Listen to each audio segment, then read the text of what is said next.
ओशो के इंटरव्यू भी आता है इंग्लिश में, वहाँ पर उन्होंने कहा था There is no God. God is the greatest lie invented by man. परमात्मा कोई व्यक्ति नहीं है। इस्लाम में भी जिसको वे खुदा कहते हैं, वास्तव में विष्णु जी का ही दूसरा नाम है। एक सेक्स गुरु वाली इमेज वो मेन है या फिर उससे बहुत ऊपर बहुत सारी चीज़ें जिन पर लोग फोकस नहीं कर रहे हैं? ओशो और लगभग 6000 प्रवचन उन्होंने दिए। एक प्रवचन माला का नाम है संभोग से समाधि की ओर। उस किताब में ओशो यही कह रहे हैं कि जो बायोलॉजिकल ऊर्जा हम केवल संभोग में लगा रहे हैं, एक दिन इससे हमको ऊपर उठना होगा और इसको समाधि की ओर ले जाना होगा। जानबूझ करके ओशो ने अपने जितने भी प्रवचन थे उन्होंने उसकी विधि नहीं बताई, ताकि मुझे पढ़ करके तुम साधना में उतरने की भूल मत करना, क्योंकि खतरे थे। और मैं आपको बताऊं, मैं ही खतरे में पड़ता। जब मैं नूर से जुड़ गया तो उसके बाद मैं आंख बंद करता था तो मोती झड़ने लगते थे। तो असली ध्यान फिर जो हम कर रहे हैं कि हम सांसों पे फोकस करते हैं, सब लोग जो कर रहे हैं, तो ये सारे जो ध्यान है ये सारे झूठ है, उससे कुछ होता नहीं है। मैं सिर्फ ये कह रहा हूँ कि ध्यान इतना तक सीमित नहीं है, विधियों तक सीमित नहीं है। स्वयं ओशो भी कह रहे हैं ये ध्यान की तैयारी है। दोस्तों प्रणाम, स्वागत है आप सभी का हमारे शो डीप कास्ट में। ओशो ने अपनी ज़िंदगी में बहुत लोगों की ज़िंदगी बदली है, जब वो थे तब भी और उनके ना होने पर भी। आज भी उनके वीडियोस के थ्रू, उनके ऑडियोज़ के थ्रू, उनकी बुक्स के थ्रू बहुत लोगों की ज़िंदगी में बहुत परिवर्तन आ रहा है। आज हमारे साथ जो गेस्ट हैं सामर्थ्य गुरुजी, ओशो के शिष्य हैं, जिन्होंने अपनी ज़िंदगी में बदलाव लाकर आज लाखों लोगों की ज़िंदगी में बदलाव ला रहे हैं। ज़्यादा समय ना लेते हुए मैं स्वागत करता हूँ गुरुजी का। गुरुजी कैसे हैं आप? अच्छे हैं, आप कैसे हैं? मैं भी बहुत अच्छा हूँ और आज हम कोशिश करेंगे कि आपका जो ज्ञान का सागर है उसकी एक छोटी सी बूंद इस पॉडकास्ट में हम दे सकें। श्योर। गुरुजी, सबसे पहले मैं जानना चाहूँगा कैसे आप ओशो के शिष्य बने? अध्यात्म की खोज तो मेरी बचपन से ही शुरू हो गई थी, लेकिन एक तरह से आप कह सकते हैं कि 1971 में हाँ। स्वामी सत्यानंद सरस्वती परमहंस, जो हठ योग के बहुत बड़े सदगुरु रहे, जी उनसे जुड़ना हुआ। जी। और 3 साल करीब करीब उनके साथ मैं जुड़ा रहा। अंत में मैं काफ़ी बीमार पड़ गया हठ योग की साधना करते करते, और फिर उन्होंने मुझसे कहा कि आगे का तुम्हारा मार्ग ध्यान का मार्ग है, इसलिए ध्यान का कोई गुरु खोजो और उसके पास जाओ, क्योंकि हठ योग की साधना काफ़ी मैंने कर ली थी। उसके बाद मैं गुरु की तलाश करता रहा और करीब 1979 जनवरी में हमें एक यात्रा करनी थी अहमदाबाद की, और रास्ते में माउंट आबू रुकना भी था। तो वहाँ पर एक मेरे मित्र ने किताब दी, कृष्ण मेरी दृष्टि में। और रात को जब वहाँ माउंट आबू रात में रुका तो फिर मैं उस किताब को खोल करके देखने लगा। उसके पहले उत्सुकता भी नहीं जगी, क्योंकि ओशो के बारे में जो सोच थी वो सोच इतनी नहीं थी कि मुझे आकर्षित करती। सेक्स गुरु के नाम से ज़्यादा वो प्रसिद्ध तब तक उस टाइम पर भी। हाँ, लेकिन मेरी धारणा अच्छी नहीं थी। इसलिए माउंट आबू तक, धनबाद में मैं था, धनबाद से माउंट आबू जाने की यात्रा तक तो मैंने किताब खोली भी नहीं। लेकिन रात को जब वहाँ रुका तो उत्सुकतावश उसको खोला। जब पहली लाइन पढ़ी तभी बिल्कुल एक झंकार जैसे मेरी चेतना में उठी कि यही तो व्यक्ति है जिसकी मैं तलाश कर रहा था। और सारी रात मैं जागा रहा और उस किताब को पढ़ गया। और जब मैं सवेरा था तब तक ओशो का मैं भक्त हो चुका था, ओशो का शिष्य करीब करीब हो चुका था भावात्मक तल पर। और वहीं से मेरी असली यात्रा शुरू हुई। तो वहाँ से आपने फिर ऑफिशियली आप शिष्य बन गए? वहाँ से फिर मैं अहमदाबाद गया, वहाँ से लौट करके आया। उन मित्र को हमने कहा, डॉक्टर JP सिन्हा उनका नाम था, सेंट्रल स्कूल में टीचर थे, कि ओशो बार बार अपनी पुस्तकों में ध्यान की बात कर रहे हैं, तो आप मुझे ध्यान बता सकते हैं? तो उन्होंने मुझे सक्रिय ध्यान बताया। अच्छा। और उस सक्रिय ध्यान को मैंने शुरू कर दिया और रोज़ नियमित रूप से उसको करता था। और मैं मई 1980 में ओशो के पास गया, उनसे दीक्षा ली, माला दीक्षा ली, ऊर्जा दर्शन लिया और 10 दिन रह करके उनके प्रवचन सुना, ध्यान किया। इस तरह से मई 1980 से मेरी यात्रा शिष्य की तरह शुरू हुई। तो आप मिले हैं ओशो से? हाँ, मिले, क्योंकि 10 दिन तो प्रवचन में सुने। और ओशो की आदत थी कि वे 5 लोगों को रोज़ अपने पास बुलाते थे सामने, और बाकी तो करीब 5,000 लोग बैठे रहते थे। और मेरा सौभाग्य था कि 10 दिन में 3 दिन मेरा नंबर आया क्या बात और है। उन्होंने सामने ही बिठा लिया। और बाद में पता चला कि वहाँ माँ लक्ष्मी को इशारा कर देते थे कि कल किसको किसको बुलाना है। तो आपने पहली बार जब ओशो को देखा या फिर उनका स्पर्श आपको महसूस हुआ, तो उस टाइम अनुभूति क्या थी आपको? एकदम से आपने देखा तो कैसा आपको फील हुआ? अब पहला तो मैंने देखा कि बाकी जो रोज़ 5 लोगों को ऊर्जा दर्शन हाँ, देते थे, हाँ।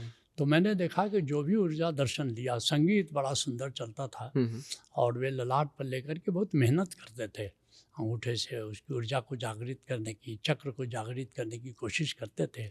और मैंने देखा कि जिसको वे ऊर्जा दर्शन दे रहे हैं वो गिर जा रहा है, तो लड़खड़ा जा रहा है, अच्छे हट्टे कट्टे लोग भी। हाँ, हाँ। तो मेरे अंदर हुआ, क्योंकि क्षत्रिय स्वभाव है, मैंने कहा कि ऊर्जा दर्शन कितना भी ओशो देंगे मैं तो नहीं लड़खड़ाऊँगा, हाँ। तो मैं तो नहीं गिरूँगा। और ठीक वैसा ही हुआ, यद्यपि उन्होंने मेहनत बहुत की, कुछ किया, लेकिन मैं स्वाभाविक रूप से उठा और कुछ ऐसा नहीं लगा लड़खड़ाने जैसा या कुछ भी।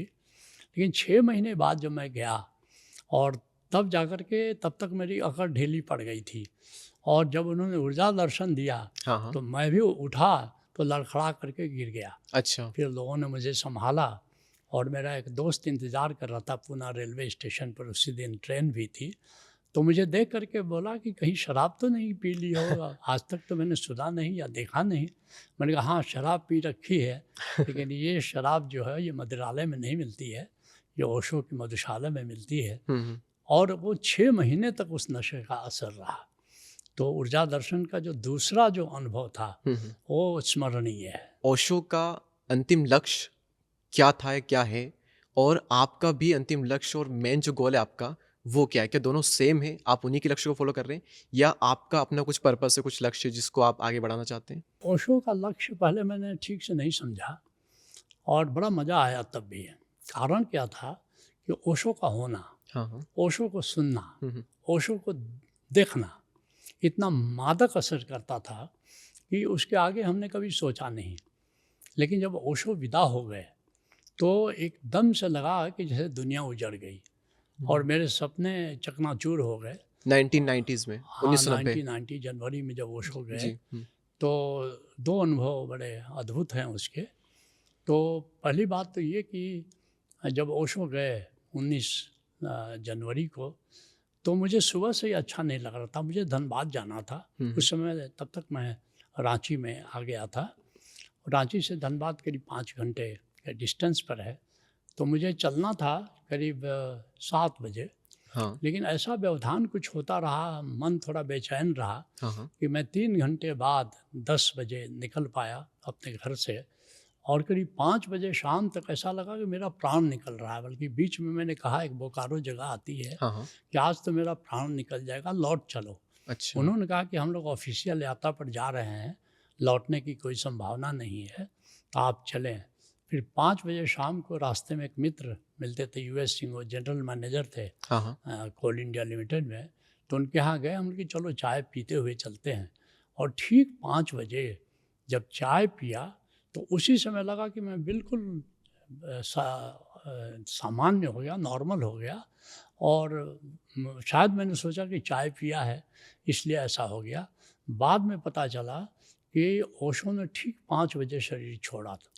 तो जब तक वो प्राण शरीर छोड़ रहे थे, वो जो अवस्था थी, इतना मैं एम्पैथिक था ओशो के साथ कि मुझे बड़ी बेचैनी हो गई थी।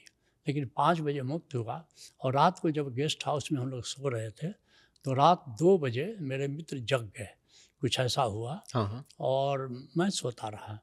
तो उन्होंने मुझे 1 घंटे बाद जगाया, बोला कि अब उठिए क्योंकि आप क्षमा करें, अब उठाना पड़ेगा, कोई ऐसी अद्भुत घटना घटी है। मैंने कहा क्या हुआ? मैंने कि अभी अभी गोल्डन प्रकाश के अंदर आया और धीरे धीरे ये जो आपके यहाँ फ़ोटो लगा है उनको वो अपीयर हो गए। हमने ओशो आए? बोले कि हाँ उन्हीं का फ़ोटो आपने लगाया ना घर पर। मैंने हाँ। बोले कि क्या हुआ फिर? उन्होंने कहा कि मेरा आगे का काम सिद्धार्थ को करना है, इसके जगने पर मुझे बता देना। ओके। मैंने कहा ओशो तो अभी जिंदा है और गोल्डन प्रकाश और ये लाइट की घटना तब घटती है जबकि कोई संत शरीर छोड़ता है जी। लेकिन फिर भी तुम्हारी अनुभूति इतनी या तुम्हारा अनुभव इतना विलक्षण है कि इसका राज बाद में खुलेगा। फिर दूसरे दिन एक संत है सूफी बाबा शाह कलंदर, जिन्होंने बाद में मुझे अपना उत्तराधिकारी भी बनाया। तो वहाँ जाने को हुआ तो रास्ते में एक सन्यासी थे, सरदार जी थे। तो उनके लड़के से पूछा कि कहाँ हैं स्वामी जी। बोला वो तो सो रहे हैं। ओके। हमने कहा क्यों, क्या हुआ? तब तक मेरी आवाज़ सुन कर के वो भीतर से निकले, आंखें लाल लाल थी। हमने कहा क्या हुआ, रात सोए नहीं? तो उन्होंने कहा आपको पता नहीं है। हमने क्या? ओशो ने शरीर छोड़ दिया। हमने कहा ओशो ने शरीर छोड़ दिया? और फिर मेरा एक पाँव चौखट के उनके अंदर था, एक बाहर रह गया। मैंने बीपी सिंह को देखा कि हाँ तुम्हारा अनुभव ठीक था, तुमने ठीक देखा, ओशो अब इस दुनिया में नहीं रहे। और ये मेरा एक तरह से सौभाग्य है कि शरीर छोड़ने के बाद यहाँ पर उनको आना हुआ और ये घोषणा करनी पड़ी। हम लोग सूफी बाबा शाह कलंदर के पास चले गए, उनको ये घटना बीपी सिंह ने बताया। उन्होंने आंखें बंद की और 5 मिनट के बाद आंखें खोल कर कहा कि तुमने बिल्कुल ठीक देखा और आगे ओशो का काम इन्हीं को ही करना है। ऐसा कुछ हुआ। ओके। ओशो का एक इंटरव्यू भी आता है इंग्लिश में, वो शायद यूएस अमेरिका में हुआ था। तो वहाँ पर उन्होंने कहा था देयर इज़ नो गॉड, कोई भगवान नहीं है। तो लेकिन उनकी बुक कृष्ण के ऊपर है, वो बात करते हैं कई बार भगवान के ऊपर।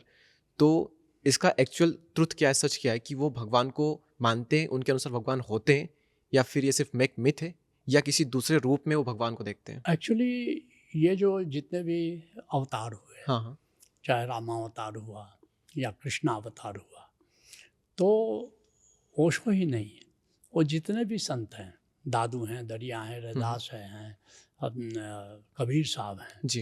वो जितने भी निर्गुण संत हैं वो सब मानते हैं कि ये भगवान के अवतार नहीं हैं, ये भगवान विष्णु के अवतार हैं। ओके। तो विष्णु एक आकार में है, वो त्रिदेवों में से एक मुख्य देव हैं। और मैं भी, मेरा अनुभव है, ये कोई मेरी मान्यता नहीं है, कि भगवान तो ये पूरा अस्तित्व है।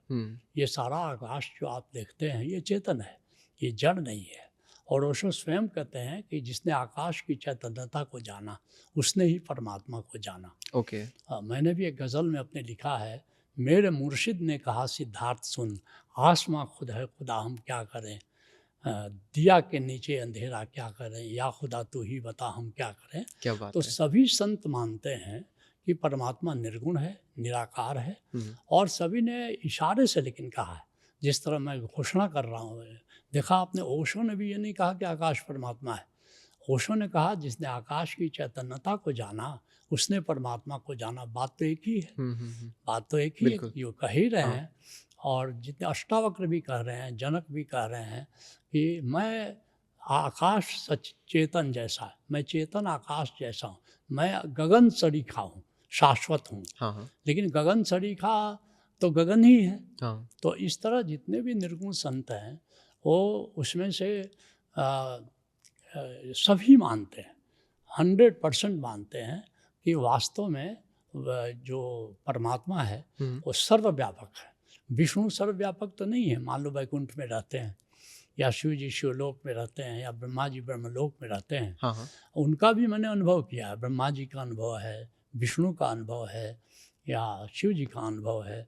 हमारे यहाँ कार्यक्रम भी चलाया जाता है महाजीवन प्रज्ञा, पास्ट लाइफ रिग्रेशन, जिसमें हम अपने पुनर्जन्मों का अनुभव कर सकते हैं। मैंने भी किए हैं और आप भी कर सकते हैं, सभी कर सकते हैं। तो इस तरह परमात्मा कोई व्यक्ति नहीं है। इस्लाम में भी जिसको वे खुदा कहते हैं वास्तव में विष्णु जी का ही दूसरा नाम है।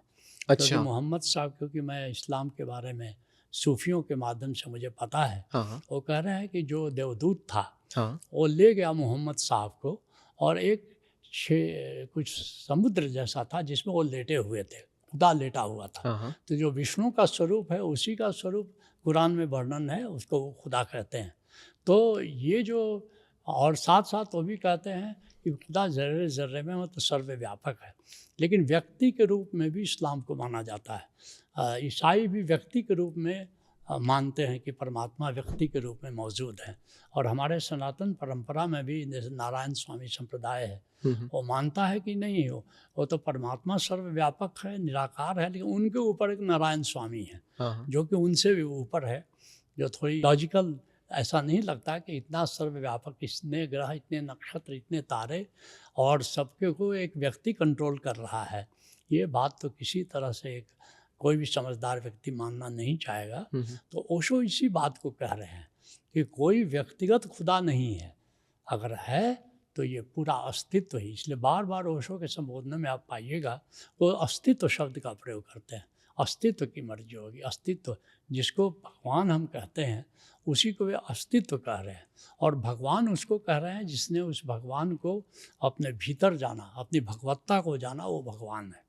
तो ऐसा ओशो का जानना है, मानना है। तो बहुत ही खूबसूरत तरीके से आपने पूरा एक्सप्लेन किया।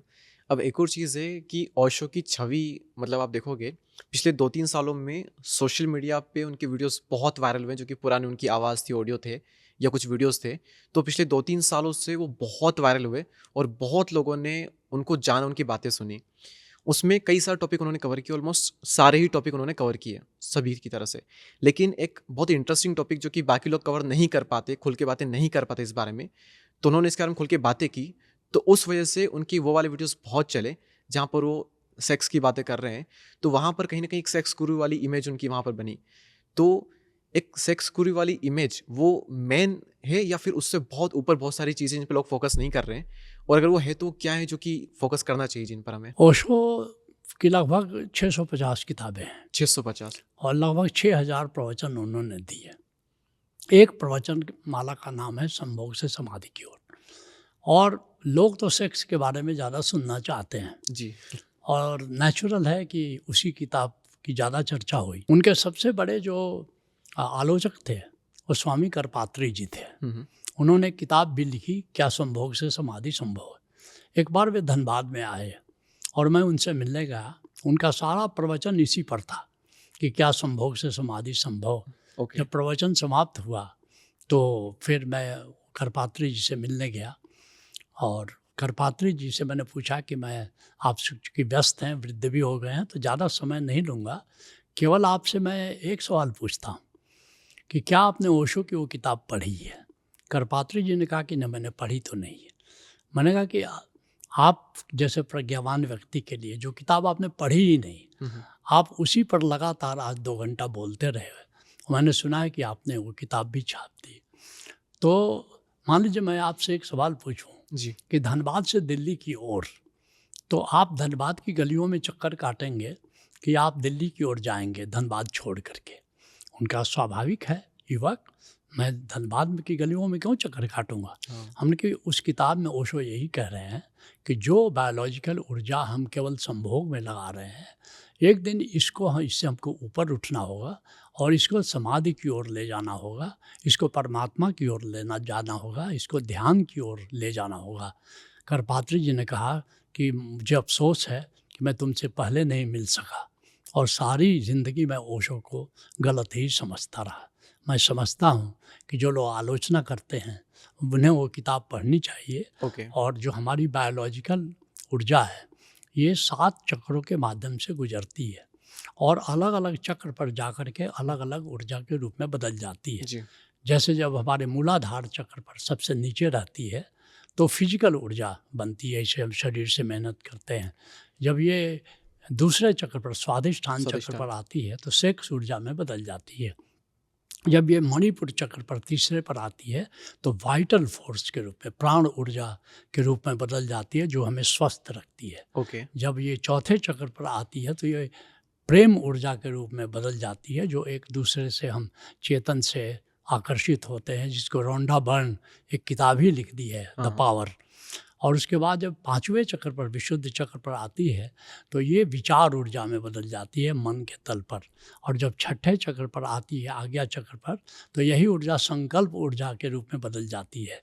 और जब ये 7वें चक्र पर आती है, सहस्रार पर आती है, तो यही ऊर्जा आत्मिक ऊर्जा के रूप में बदल जाती है। संभोग से समाधि की ओर में ओशो यही कहते हैं कि अपनी जो ऊर्जा तुम बायोलॉजिकल तल पर केवल जीते हो, सेक्स तल पर जीते हो, इस ऊर्जा का ऊपर उत्थान करो और इसको तुम ले जाओ सहस्रार पर, जहाँ ये समाधि में बदल जाएगी, जहाँ आत्मा की गहराइयों में उसका प्रवेश हो जाएगा, जहाँ आत्मा की उड़ान में ये उड़ान भरेगी, तो यहाँ उसको ले जाओ संभोग से समाधि की ओर।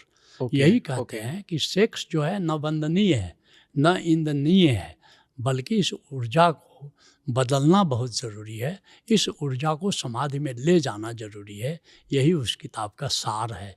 लेकिन जो लोग किताब पढ़ते नहीं हैं वो ज़्यादा आलोचना करते हैं करपात्री जी की तरह। जी, बिल्कुल, बिल्कुल।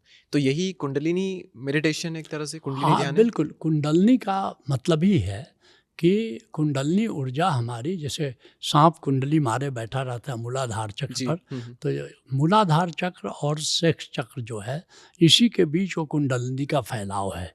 और इस तरह से कुंडलनी ऊर्जा जो हमारा, जैसे मान लीजिए हमेशा ऊर्जा या तो हमारे बाएं स्वर से चलती है हाँ। अथवा दाएं स्वर से चलती है, जिसको ईड़ा और पिंगला ईड़ा कहते पिंगला, हैं, जी। गंगा और यमुना कहते हैं, लेफ्ट स्वर राइट स्वर कहते हैं। और जब बाएं स्वर से ऊर्जा हमारी सांस चलती है तो हाँ। ऊर्जा बाएं तरफ से चढ़ती है और आज्ञा चक्र तक जाकर के रुक जाती है। ठीक है। दाहिने से स्वर चलता है तो दाहिने स्वर से ऊर्जा चलती है हाँ, हाँ। और ये भी आज्ञा चक्र पर रुक जाती है। ठीक है। और जब हमारा सम स्वर हो जाता है, सम स्वर हो जाने पर क्या होगा कि सुषुम्ना स्वर जो मध्य स्वर है, हाँ, हाँ। जब चलती है तो ऊर्जा हमारी सुषुम्ना से चलना शुरू हो जाती है और केवल उसी की गति सहस्रार चक्र है। जी, हमारी दोनों नाक चलती है तब। दोनों नाक सम चले, ठीक है। लेकिन दुर्भाग्य से वो सम चलेगी कैसे, इस पर बहुत सारे योग की विधियां बनाई गई। हाँ, हाँ। जैसे प्राणायाम है, बहुत नाना नाड़ी शोधन है, भर्सिका है, कपाल भाती है, तो तरह तरह से प्राणायाम किया गया। लेकिन प्राणायाम से ऊर्जा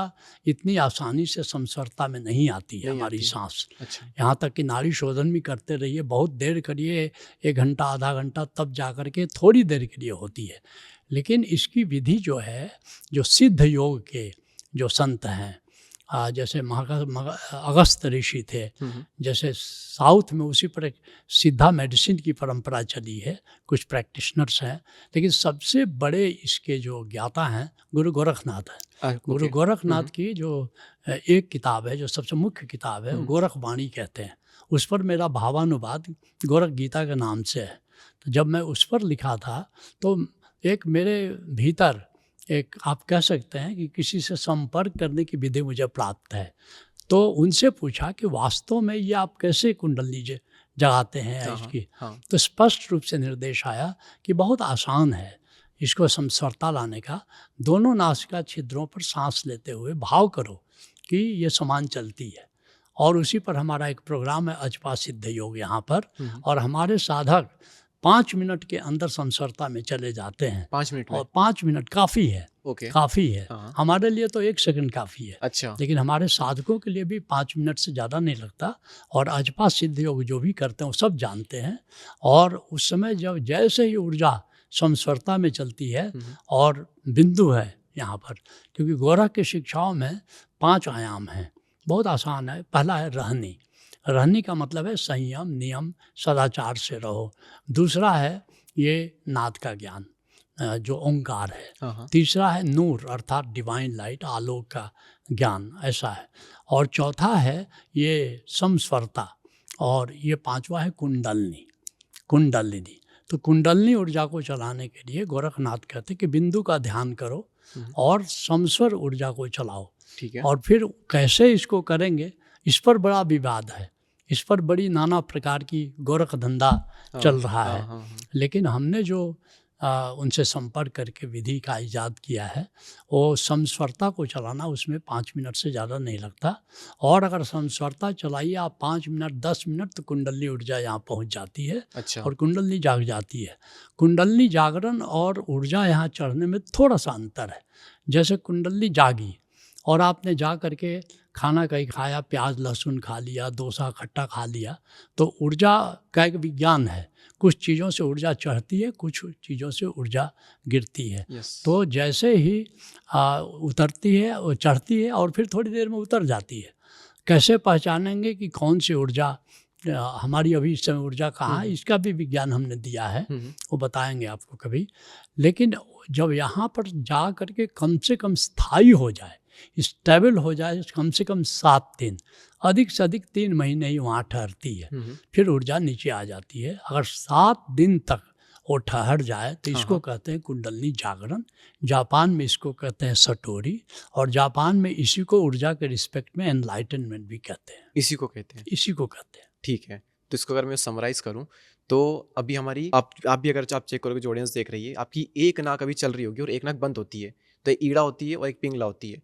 तो सुषुम्ना होती है जब हमारी दोनों नोस्ट्रल ऑन है, यानी कि दोनों नाक से बराबर सांस हमारी आ रही है।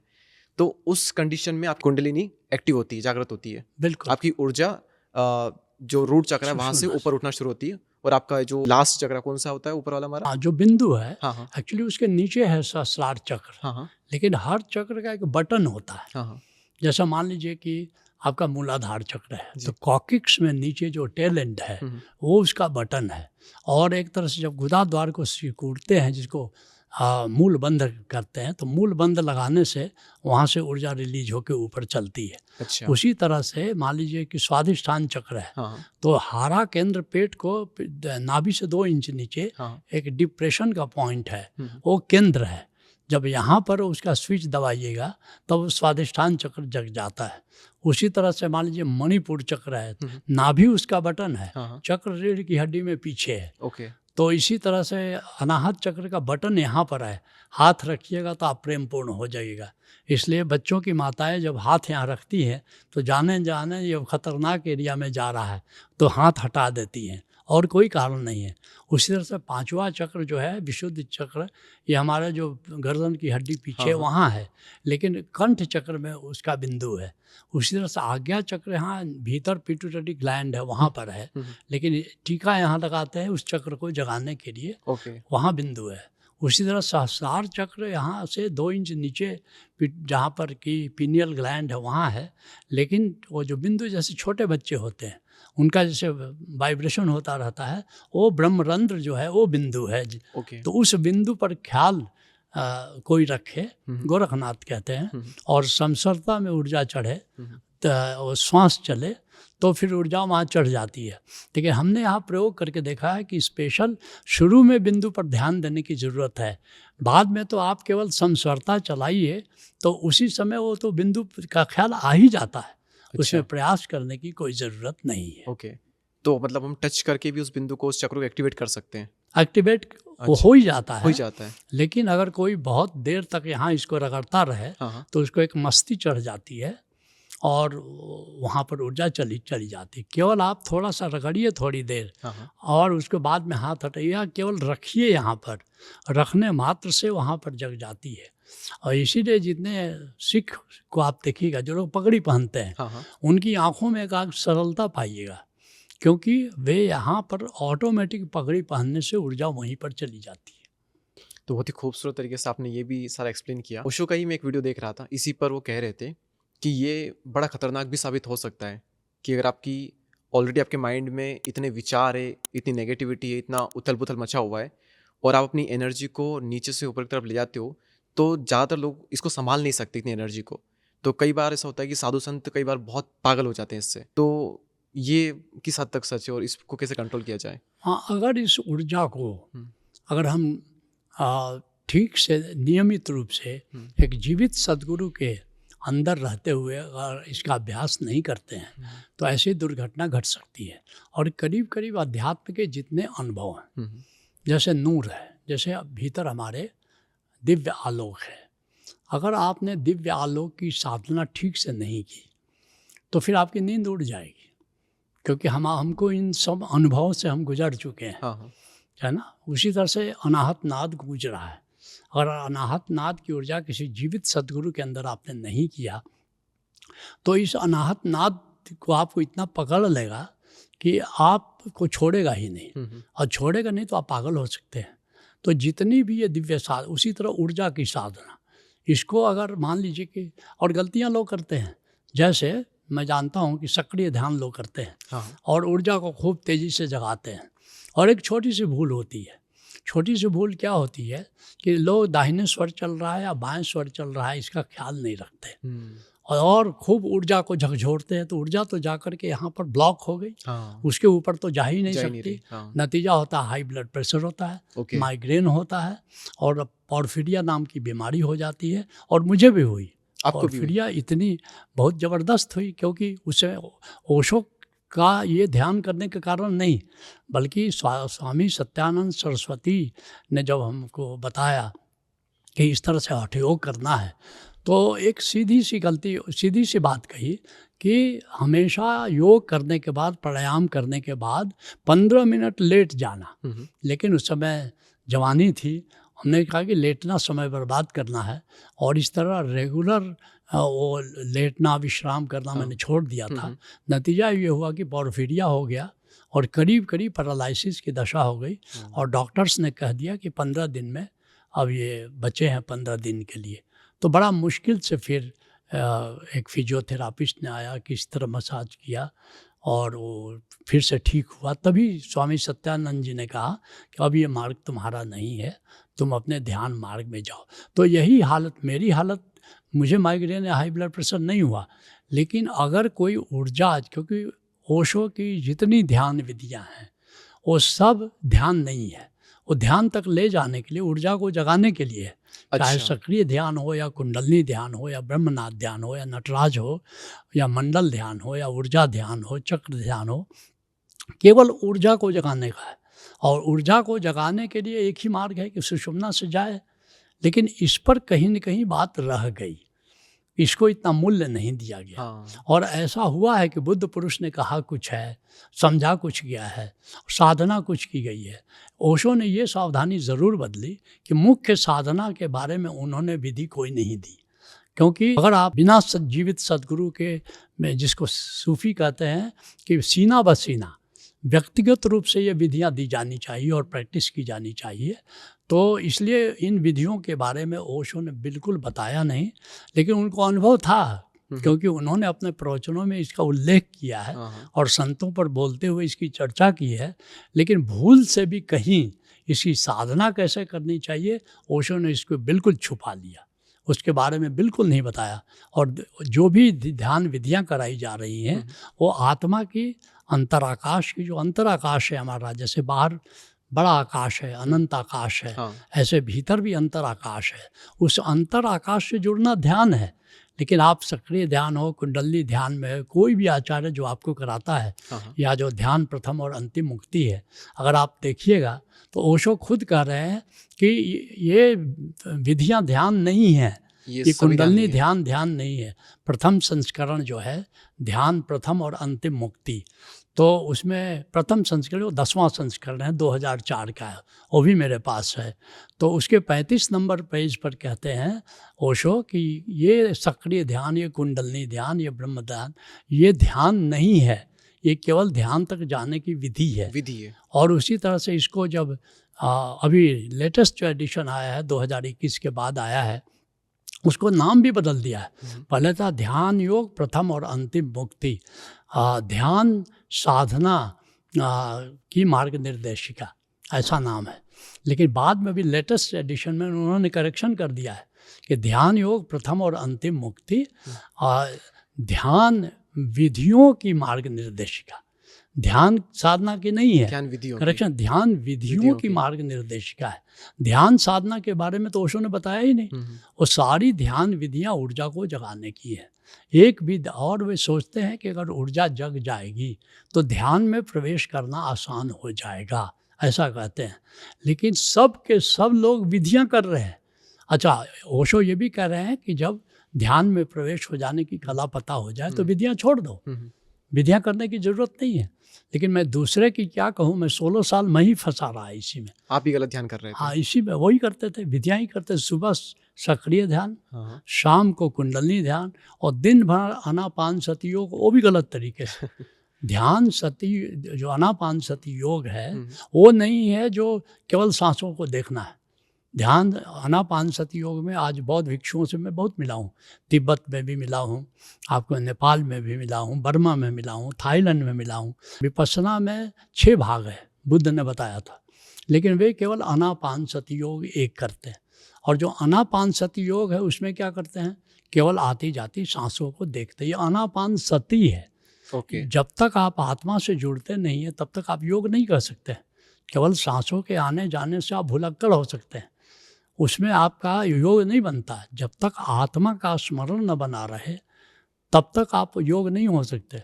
बल्कि गुलाब महाराज थे जो गोयनका जी के बाद सबसे बड़े विश्व के आचार्य आनापान सती योग के वही हैं। और एक दिन मेरे पास आए काठमांडू में, उन्होंने कहा कि मेरा एक प्रॉब्लम है, अपने शिष्यों को हटा दें तो मैं आपसे बात करूँ। हम क्या, हाँ बताइए। तो उन्होंने कहा, तो तब तक मैंने कहा कि आप अपना प्रॉब्लम खुद बताएंगे या मैं आपको बताऊं। और क्या आप मेरा प्रॉब्लम जानते हैं? हम क्या, हाँ जानता हूँ। बोले क्या प्रॉब्लम है? बोले कि आप भुलक्कड़ हो गए हैं। बोले कहा बात तो बिल्कुल ठीक है, मगर आपने जाना कैसे? मैं तो चमत्कृत हूँ। मैंने कहा कि चमत्कृत होने की ज़रूरत नहीं है, आपके बाएं पॉकेट में रुमाल थी, आप दाहिने में खोज रहे थे। तो मैं समझ गया। तो उन्होंने कहा कि क्यों ये भुलक्कड़पना हो गया है? हम, क्योंकि आप जो हैं विपश्यना के नाम पर सांसों का केवल आना जाना देखते हैं। हम कि हाँ बिल्कुल सही है, और यही आप सबको सिखाते भी हैं, क्योंकि मैंने भी ये 16 साल किया और मैं भी इस भुलक्कड़पने में जी रहा था। अच्छा। बाद में गलती हमको पता चली कि वास्तव में मैं तो आनापानसती योग कर ही नहीं रहा था। विपश्यना के नाम पर मैं आनापानसती कर रहा था। आनापान मतलब पान अपान, पानापान का हो गया आनापान, सती मतलब स्मरण। तो जितनी विधियां लोग की जा रही हैं, अपने ओशो विपश्यना को लोग करते हैं और उसके नाम पर केवल सांसों को आना जाना देखते हैं। हाँ, ये आनापानसती नहीं है, ये ओके। विपश्यना नहीं है। ओके। तो इस तरह बुद्ध पुरुष कहता कुछ है, लोग करते कुछ है। और ओशो में तो एक परंपरा चल पड़ी है कि जीवित सदगुरु को मानना नहीं है, जबकि बार बार ओशो कह रहे हैं कि मेरे जाने के बाद जीवित गुरु को पकड़ लेना, मेरे मुंह में मत पड़ना। लेकिन ओशो की बात कोई मानने को तैयार नहीं है। सच है। तो असली ध्यान फिर जो हम कर रहे हैं कि हम सांसों पे फोकस करते हैं, सब लोग जो कर रहे हैं वो चाहते हैं कि उनको मेंटल पीस एक मिले, उनको शांति मिले, उनका फोकस बने। तो ये सारे जो ध्यान है, ये सारे झूठ है, उससे कुछ होता नहीं है। नहीं, इसमें फ़ायदा ये, जैसा मैंने कहा कि ऊर्जा का एक विज्ञान है। भोजन से ऊर्जा मिलती है जी। व्यायाम, जब जागते हैं तो ऊर्जा खर्च होती है, खर्च होती है। जब सोते हैं तो ऊर्जा कंजर्व होती है, सपना भी देखते हैं, विचार भी करते हैं तो ऊर्जा खर्च होती है, और व्यायाम करते हैं तो ऊर्जा जगती है, ध्यान से ऊर्जा चढ़ती है। ये ऊर्जा का विज्ञान है। जी। ओके। तो ओशो की जितनी विधियां हैं, जैसे मैंने कहा, वो ऊर्जा को जागृत करने का है। ऊर्जा जागृत हो तो ऊर्जा तो जगती है, मज़ा तो आता है, मस्ती तो होती है। जैसे मैं सक्रिय ध्यान का इतना एडिक्शन हो गया था मुझे कि जिस दिन सक्रिय ध्यान नहीं करता था वो दिन भर अच्छा नहीं लगता था, क्योंकि सक्रिय ध्यान करने से ऊर्जा जग जाती थी, तो दिन भर बड़ा मज़ा आता था। तो मुझे लगता था यही ध्यान है। नहीं, ये ध्यान तो नहीं था, लेकिन मैं ये नहीं कर रहा हूँ कि ये व्यर्थ है। मैं उसके अनिवार्यता को नकार नहीं रहा हूँ, मैं सिर्फ ये कह रहा हूँ कि ध्यान इतना तक सीमित नहीं है, विधियों तक सीमित नहीं है। स्वयं ओशो भी कह रहे हैं ये ध्यान की तैयारी है। जब ऊर्जा, जागृत ऊर्जा में आप जीना शुरू करते हैं तो मन शांत हो जाता है, ध्यान में जाना आसान हो जाता है। लेकिन ध्यान में जाने की कला जब तक आप नहीं जानिएगा, तो ऐसे हुआ कि नदी के किनारे गए और आप ना आचमन किया, ना आप नहाए उसमें, ना उसका नदी का मजा लिया, तो उसको क्या कहिएगा आप? तो ऐसी बात है। ओके। ओके। लेकिन अभी ध्यान अपने आप में फिर बहुत बड़ी चीज़ हो गई, उसको सीखना, प्रैक्टिस करना। अगर रोज़मर्रा की ज़िंदगी में कोई पर्सन है और वो अपने निजी काम के साथ साथ इसको करना चाहता है डेली 15-20 मिनट, तो उसके लिए फिर बेस्ट यही है जो वो ऑलरेडी कर रहा है, कि वो सांसों पे ही फोकस करे और सौर विज्ञान के थ्रू अपनी नाड़ियों को एक्टिवेट करे, यही उसके लिए बेस्ट है? या फिर नहीं, ये तो ध्यान है ही नहीं। ध्यान है ही नहीं है फिर? ये ध्यान नहीं है। ध्यान का उद्देश्य क्या है? ओशो कहते हैं, unless meditation becomes enlightenment you have simply wasted your time. अगर ये ध्यान आपको आत्मज्ञान तक नहीं ले जाता है तो आप अपना समय बर्बाद कर रहे हो। खुद ही कर रहे हैं तो आप समय बर्बाद कर रहे हो। वो खुद ही कर रहे हैं कि जब आपको ध्यान का जो उद्देश्य क्या है, इनर स्पेस को जानना, जो पहला एडिशन है ध्यान और प्रथम और अंतिम मुक्ति, इसका पहला नहीं 10वां एडिशन 2004 का है। तो उसके जो भूमिका है उसमें जो उसका जो संपादक है, उसका जो भूमिकाकार है ना, तो वो कह रहा है कि वास्तव में ध्यान ले जाना चाहिए अंतस अस्तित्व तक, इनर स्पेस तक, ओके। हाँ, अंतस आकाश तक। अर्थात कि हमारे जो भीतर है वो शून्य आकाश है, उससे जुड़ना ध्यान है। उसको निराकार भी ओशो कर रहे हैं, है ना, फॉर्मलेस इनर स्पेस। ओके। तो उसको हमारे भीतर है, तो उसको जानना और उससे जुड़ना ध्यान है। दूसरे शब्दों में ओशो कहते हैं निराकार के प्रति जागना ध्यान है, ओके। अंतस आकाश के प्रति जागना ध्यान है। लेकिन पूरे ओशो जगत में अंतर आकाश का किसी को पता ही नहीं है, किसी को नहीं पता। निराकार का पता ही नहीं है, निराकार की चर्चा ही नहीं है। और जब तक कोई निराकार को नहीं जानता है वो ध्यान को नहीं जान सकता। और ये केवल ओशो जगत की बात नहीं है, ये जग्गी वासुदेव के मुख से आप कभी नहीं अंतर आकाश की बात सुनिएगा, ये आप रविशंकर के माध्यम से कभी अंतर आकाश की बात नहीं सुनिएगा। एक बंदा प्रश्न पूछता है कि ध्यान क्या है, इसके बारे में बताइए। रविशंकर जी आवाज़ दे रहे हैं कि जब आप जानोगे कि ध्यान क्या है तभी जानोगे कि ध्यान क्या है। ये तो कोई उत्तर नहीं हुआ। जब मैं जानता हूँ तो मैं स्पष्ट करता हूँ कि अंतस आकाश से जुड़ना ध्यान है। अंतस आकाश को जानना बड़ा आसान है, मगर उसकी एक अलग विधि है। तो अंतस आकाश से आप जुड़ोगे कैसे, उसकी विधि है। लेकिन उस विधि की चर्चा ओशो ने कभी की नहीं। और केवल उसी की नहीं की, निराकार से जुड़ने की ही बात नहीं की, बल्कि ध्यान कैसे नाद से जुड़ना है इसकी बात नहीं की, नाद की बात की। कैसे नूर से जुड़ना है, क्योंकि उसके खतरे हुए थे। और इस तरह मेहर बाबा का नाम आपने सुना होगा। तो मेहर बाबा एक पहले संत थे कि पागल खानों में कई मस्त किस्म के लोग हैं जो साधना करते हुए पागल हो गए। अच्छा। और उन ऐसे 100 लोगों को इकट्ठा किया उन्होंने और अपने आश्रम में अहमदनगर ले आए। जब मैं अहमदनगर गया तो 100 में से 2 बचे थे, वो जिंदा थे। उन मस्तों से मैंने बात की तो एक ने कहा कि मैं नाद को सुनते सुनते पागल हो गया था, एक ने कहा मैं नूर को देखते देखते पागल हो गया था। और बड़ा मुश्किल से मेहर बाबा ने उन लोगों को निकाला उसमें से, नहीं तो नाद हावी हो गया, नूर हावी हो गया, उसको छोड़ ही नहीं पाते थे। और उसके कारण वो पागल हो गए। तो इसलिए जानबूझ करके ओशो ने अपने जितने भी प्रवचन थे उन्होंने उसकी विधि नहीं बताई। तो और ओशो ने कहा भी कि जहाँ मेरा हर प्रवचन कमल की तरह है, कहाँ जहाँ जड़ है वहाँ मैं फूलों की बात नहीं करूँगा, जहाँ फूलों की बात करूँगा वहाँ जड़ की बात नहीं करूँगा, ताकि मुझे पढ़ करके तुम साधना में उतरने की भूल मत करना। वो हमेशा किसी जीवित सदगुरु के क्लोज गाइडेंस में साधना होती है। तो मेरे प्रवचन को पढ़कर कोई साधना में न उतरे, क्योंकि खतरे थे। और मैं आपको बताऊं, मैं ही खतरे में पड़ता। जब मैं नूर से जुड़ गया तो उसके बाद मैं आंख बंद करता था तो मोती झरने लगते थे। और मोती झरने के बाद दिखता था, कोई मोती नहीं झरता है, लेकिन वो दिखता था कि झर रहा है, जैसे ढेर लग जाती थी। और मेरा जैसे लगता था जगने के बाद कि प्राण निकल जाएगा, बिल्कुल प्राण ही निकल जाएगा, मैं नहीं बच सकता। और बाद में पता चला 1-2 हमारे यहाँ भी एक्सीडेंट हो जाते हैं और इस तरह मुझे निकालना पड़ता है उन सब चीज़ को। किसी को ललाट पर ड्रिलिंग सेंसेशन होने लगता है और ड्रिलिंग सेंसेशन यहाँ शुरू हो जाए तो 15 दिन से ज़्यादा आदमी बचेगा नहीं। तो उन सब को बड़ा मुश्किल से फिर निकालना पड़ता है। तो चलो एक जीवित गुरु हैं तो बचा लेते हैं, नहीं तो मैंने तो ओशो से निवेदन किया कि अब बचना मेरा बड़ा मुश्किल है। तो बड़ी मुश्किल से ओशो की कृपा से मैं बचा, उससे बाहर निकला। तो ये सारी साधनाएं जो डीप ले जाती हैं उसका उपलब्धि तो बहुत ही बढ़िया होती है, लेकिन जब तक कोई क्लोज मास्टर ना हो, बिना गाइडेंस को उसको नहीं करना चाहिए। तो ऐसा विधान है। इसलिए उन्होंने कहा था कि बहुत खतरनाक हो सकती है। हाँ। इसलिए अगर इसको मैं डिटेल में जानना हो तो कुछ बुक्स हैं आपकी जो कि इस पर डेडिकेटेडली बनी हुई है कि आनंदमय को अगर वो जान ले, समझ ले और अपने भीतर ले आए। संपूर्ण अध्यात्म हमारी किताब है। संपूर्ण अध्यात्म ये ऑनलाइन अवेलेबल है अमेज़न वगैरह पर? ऑनलाइन अवेलेबल है या नहीं मुझे तो याद नहीं है, लेकिन हमारी गैलेरिया में मिलती है। संपूर्ण अध्यात्म।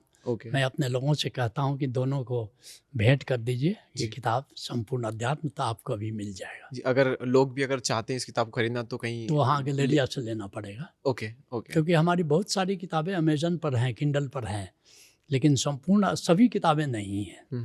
मेरा ख्याल है संपूर्ण अध्यात्म तो किंडल पर नहीं है। नहीं, आपकी वेबसाइट वगैरह कुछ हो तो वहाँ से वो कुरियर हो पाए? वेबसाइट के माध्यम से भी किताबें मंगाई जा सकती हैं। तो अच्छा, आपने ये अपना फिर तो जागृत कर लिया होगा। आनंदमय जो है आप उस स्तर पर तो बहुत पहले पहुंच चुके होंगे, तो आपको कुछ भी होता है घटित, आपको दुख नहीं होता कभी, उसका कुछ बुरा नहीं लगता? बिल्कुल नहीं होता, कभी भी नहीं? कभी नहीं होता। कोई अगर आपको कुछ कह दे या गलत तरीके से बात कर ले?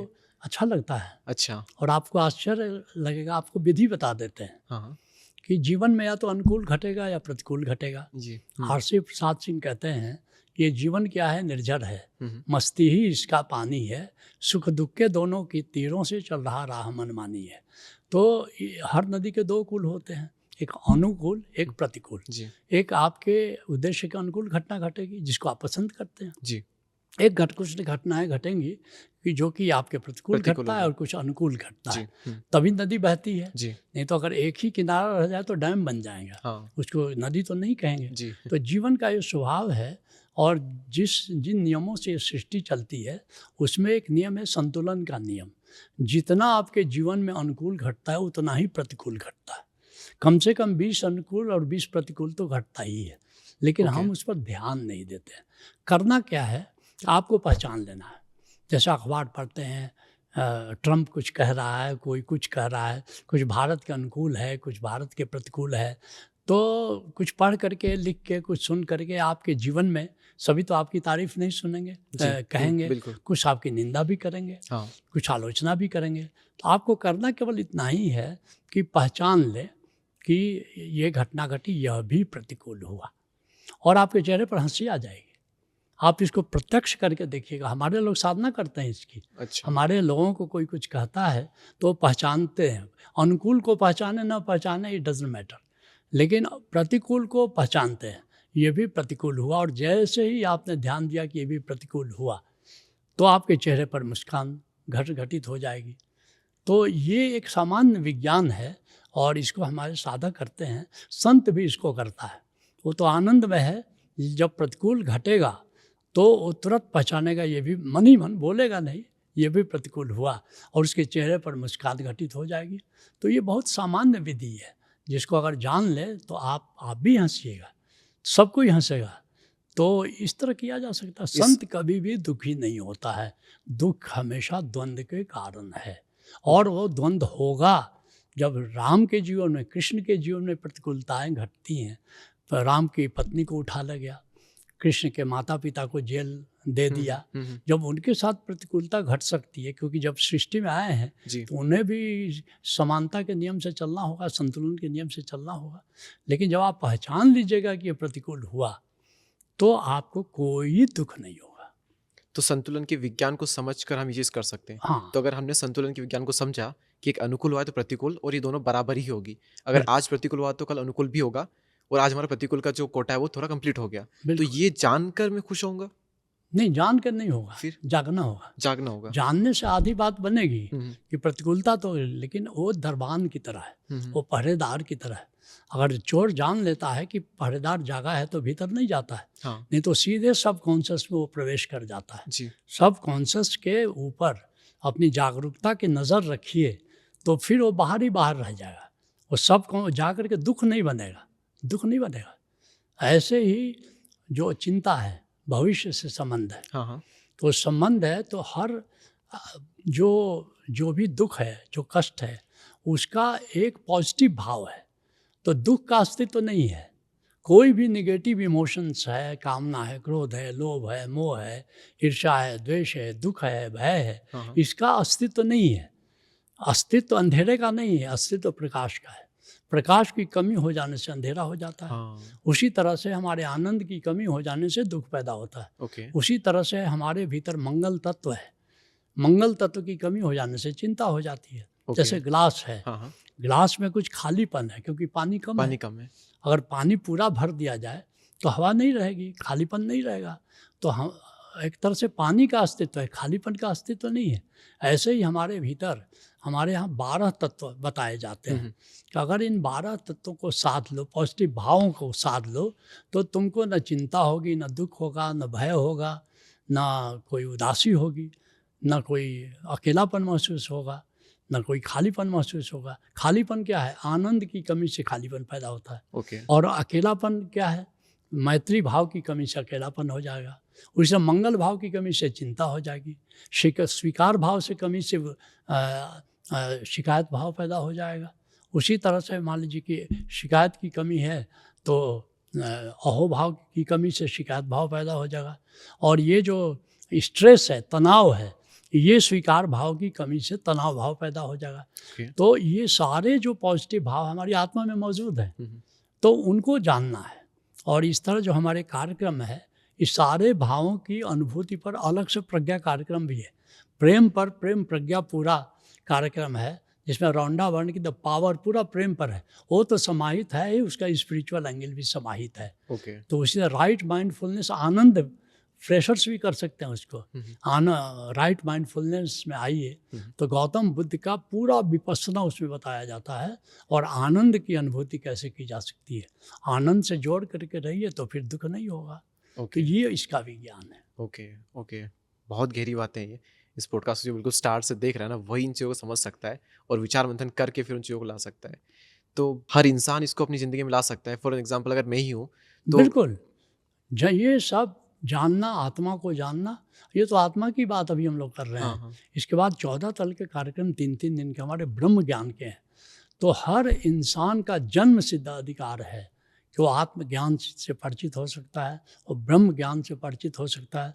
और हमारे यहाँ टोटल जो कार्यक्रम है पूरे मिला करके, वो कार्यक्रम करीब 6 महीने के हैं, 180 दिन के, ओके। जो कि आप 3-3 दिन में भी कर सकते हैं, 6-6 दिन में भी कर सकते हैं। तो टोटल पूरी उम्र में 180 दिन की ये साधना कोई भी कर ले तो न केवल आनंद में जिएगा, न केवल प्रेम में जिएगा, बल्कि वो हमेशा आप देखिएगा एक मस्ती में जिएगा। ओके। ओके। बहुत ही खूबसूरत तरीके से बहुत कुछ आपने एक्सप्लेन किया, खासकर ध्यान और इन सब चीज़ों को। और अंत में अगर मैं जानना चाहूँ कि आपका अभी उद्देश्य क्या है? कोई एक उद्देश्य अगर आपको बताना हो कि मेरा ये उद्देश्य है, तो वो क्या हो सकता है? हमारा उद्देश्य है अध्यात्म को विज्ञान के पैरेलल खड़ा करना। अध्यात्म और विज्ञान को मिलाकर अध्यात्म लोग को बताना। विज्ञान के पैरेलल, हाँ। क्योंकि विज्ञान तो बढ़ता गया। विज्ञान क्या है? जो पदार्थ का जो एक्सपेरिमेंट है, एक्सपेरिमेंट के द्वारा विज्ञान चलता जी। है, और पदार्थ से उसका संबंध है, ऊर्जा जो भौतिक ऊर्जा है उससे उसका संबंध है। तो उसी तरह से जो अध्यात्म है वो एक्सपीरियंस से चलता है। It is a science of experience, और अध्यात्म जो है it is a science of experimentation. तो इसी तरह से अभी क्या है कि इसमें ये भी हो सकता है, वो भी हो सकता है, और ऐसे करके मुंडेर मुंडेर मतिर भिन्ना, जितने मुंडे उतनी मति है। हम सुनिश्चित करना चाहते हैं कि अध्यात्म में भी सुनिश्चित हो कि इसका अनुभव ऐसा है। और इसीलिए दादू साहब एक बड़े संत हुए, वो कहते हैं सबे सयाने एक मत, सबकी एक ही जात। जैसे हिंदू है, मुसलमान है, वो कोई क्षत्रिय है, ब्राह्मण है, नहीं, सबकी कहते हैं कि सबे सयाने एक मत। सयाना कौन है? जिसने अनुभव ज्ञान प्राप्त किया, जो किताबी ज्ञान पर निर्भर नहीं है। सबे सयाने एक मत, सबकी एक ही जात, और जिन पहुँचे तिन कह गए सबकी एक ही बात। बुद्ध और कृष्ण में अंतर नहीं, याद रखिएगा। बुद्ध के फॉलोअर्स और कृष्ण के फॉलोअर्स में बहुत अंतर है। मोहम्मद और ओशो में कोई फ़र्क नहीं है, लेकिन मोहम्मद और ओशो के अनुयायियों में बहुत फ़र्क है। तो लेकिन बुद्ध पुरुषों की अनुभव एक है, अनुभव अलग अलग नहीं होता, अनुभव एक ही होता है। और उसको कहने में, उसको मानने में, मान्यता के तल पर भिन्नता हो जाती है, अभिव्यक्ति के तल पर भिन्नता हो सकती है, लेकिन अनुभव के तल पर भिन्नता नहीं होती। जैसे विज्ञान में दो अनुभव नहीं है, कोई भी वो एक्सपेरिमेंट करेगा एक ही अनुभव पर गुजरेगा। ऐसी अध्यात्म को हम लोगों ने ओशोधारा में बनाया है, बनाना नहीं है, इसको बनाया है। कोई भी नाद का अनुभव करेगा तो एक ही होगा, नूर का एक ही होगा। तो एक अध्यात्म को इतनी ऊंचाई देना है, नहीं तो अभी अध्यात्म जो है ये बहुत ही खतरे में है। कारण क्या है कि 7 अरब में 2 अरब तो मुस्लिम्स हैं, जो कि खुदा को मानते हैं, उस खुदा को जो है ही नहीं। तो जो तथाकथित खुदा को मानते हैं वे अध्यात्म से दूर हैं, और उनकी संभावना भी बहुत कम है, क्योंकि जिन लोगों ने उसको अचीव किया, जैसे सूफियों ने जाना, एक ज़माने में सूफी बहुत ही लोग आदर करते थे, लेकिन ये चुन चुन करके इन्होंने सूफियों को मार दिया। पहले अफ़गानिस्तान में, पाकिस्तान में, ईरान में, इराक में, सीरिया में, सऊदी अरब में ये सूफी थे। आज एक भी सूफी नहीं बचा है। हमको निमंत्रण मिला सऊदी अरबिया से, और निमंत्रण देने वाले हमारे होस्ट ने कहा कि एक बात पता नहीं चलनी चाहिए कि आप सूफियों से जुड़े हुए। उनकी क्या होगा फिर? पता चल गया तो बोले कि सर तन से जुदा। अब वहाँ पर कोई सूफ़ी नहीं है, अब तो पाकिस्तान में भी सूफ़ी नहीं है। तो जो सूफियों ने भी जाना उनका भी ज्ञान यही था। तो अब 2 अरब के लिए कोई संभावना अध्यात्म में नहीं है। 2 अरब कम्युनिस्ट है, कम्युनिस्ट न परमात्मा को मानते हैं ना आत्मा को मानते हैं। तो 2 अरब तो भी वंचित हो गए। अब जो हिंदू हैं, 1 अरब हिंदू हैं, 2 अरब बौद्ध हैं, तो एक तरह से आप कहिए कि बुद्धिज्म को चाइना ने करीब ख़त्म कर दिया अपने आप। तो अब हिंदू रह गए, हिंदुओं में अब कम्युनिस्ट हो गए, वामपंथी भी न खुदा न परमात्मा को मानते हैं, न आत्मा को मानते हैं, कहते ये तो अफीम है, तो उन्होंने ख़त्म कर दिया। तो अध्यात्म को तो पूरी दुनिया से एक तरह से चैलेंज है। हाँ, हिंदू लिबरल हैं, ईसाई लिबरल हैं, तो और जहाँ पर बुद्धिज्म कम्युनिज्म से बचा हुआ है वो लिबरल है। 3 कौमें लिबरल हैं और 2 तो अति पर चले गए, कम्युनिस्ट अति पर चले गए, मुस्लिम अति पर चल गए। तो अब विज्ञान की तरह जब तक इसको प्रस्तुति नहीं होगी, वो कहेंगे कि हमको अनुभव करा दीजिए, हम मान जाएंगे। अब नेपाल थे प्रेजेंट के, वहाँ के प्रेसिडेंट थे नेपाल के, प्रचंड थे, तो उनसे मेरी मुलाकात हुई और मुलाकात के बाद उन्होंने कहा हाँ अब मैं मान गया कि योग और अध्यात्म सही है। बाबूराम भट्टाचार्य थे, वो भी उस समय उनके डिप्टी प्राइम मिनिस्टर थे, उनसे मैं मिलने गया, उनसे बताया, उनका कहा मैं मान गया कि आत्मा का अस्तित्व है। तो सवाल ये है कि कम्युनिस्ट ये तो बड़े अच्छे लोग थे, कम से कम मिलने को तैयार हो गए, वरना बाकी लोग तो मिलते ही नहीं है। तो अब हम चाहते हैं कि विज्ञान के पैरेलल अध्यात्म को खड़ा कर दिया जाए, ताकि मान्यता पर अध्यात्म नहीं चले, ये जानने पर अध्यात्म चले। तो ये तो मेरे क्वेश्चन थे। अगर अंत में आप ही अपना कुछ संदेश ऑडियंस तक देना चाहते हो तो आप प्लीज़ दीजिए कुछ। हाँ, मैं सबको कहूँगा कि आज गंगा बह रही है, इतना सुलभ नहीं है जी। और जितने भी संतों ने जो भी अनुभव किया, कृष्ण से लेकर क्राइस्ट तक या मोहम्मद से लेकर महावीर तक, बौद्ध धर्म की परंपराओं में, जैन धर्म की परंपराओं में, ईसाई परंपराओं में, हसीद परंपराओं में, सनातन धर्म की जितनी परंपराएं हैं, जिनको जिस संत ने में जो कुछ भी जाना है, ओशो ने करीब करीब सारे विषयों पर बोला हुआ है। और यहाँ समर्थ गुरु धारा में, जिसे पहले हम लोग ओशो धारा के रूप में जानते थे, समर्थ गुरु धारा में फिर से उनको अनुभव किया गया और फिर उनका अनुभव कराया जाता है। तो यहाँ सबके लिए निमंत्रण है और आप हाइपोथेटिकल ट्रस्ट मान करके 3 दिन के लिए आ जाइए। आपको अनुभव हो तो आगे हमारे साथ चलिए, आपके अनुभव न हो तो फिर कोई बात नहीं, प्रेम से हम लोग विदा हो जाएंगे। लेकिन कम से कम ये चुनौती और ये आमंत्रण हमारा स्वीकार करके 3 दिन, अगर आप प्रत्यक्ष रूप से नहीं आते तो हमारे सारे कार्यक्रम ऑनलाइन भी चलते हैं, आप घर पर बैठे जुड़ सकते हैं। लेकिन 3 दिन कम से कम अपना कीमती समय अवश्य दीजिए, यहाँ आपका स्वागत रहेगा। ओके, तो उसके लिए कुछ लिंक वगैरह हम डिस्क्रिप्शन में डाल देंगे जहाँ से लोग इसको हाँ, रजिस्टर कर उसके लिए सकें। हमारा प्रोग्राम है 3 दिन का ध्यान योग।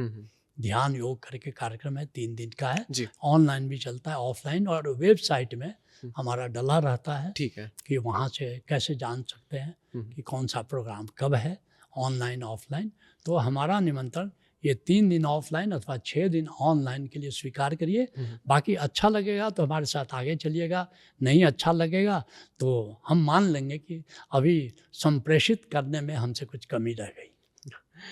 ठीक है। तो दोस्तों, अगर आप इसमें इंटरेस्टेड हैं तो डिस्क्रिप्शन में आपको लिंक मिल जाएगी, वो चाहे इनका फिजिकल इवेंट हो या फिर ऑनलाइन इवेंट हो, दोनों की लिंक आपको डिस्क्रिप्शन में मिल जाएगी, आप जाकर के रजिस्टर कर सकते हैं। और गुरुजी, आपका बहुत बहुत धन्यवाद कि आप हमारे चैनल पर आए और इतना डीप, मतलब इतना डीप तो आज तक हम नहीं गए। हमारे पॉडकास्ट का नाम होता है डीप कास्ट, लेकिन इतना डीप कभी नहीं, क्योंकि कई चीज़ें बहुत मुश्किल से समझ में आती है और मैं तो अभी बहुत छोटा हूँ, पर कोशिश करूँगा आपने जो चीज़ें बताई वो अपनी लाइफ में मैं इम्प्लीमेंट करूँ और लोग भी अपनी लाइफ में इम्प्लीमेंट करें। सो इसी के साथ में बहुत बहुत धन्यवाद गुरुजी आपका।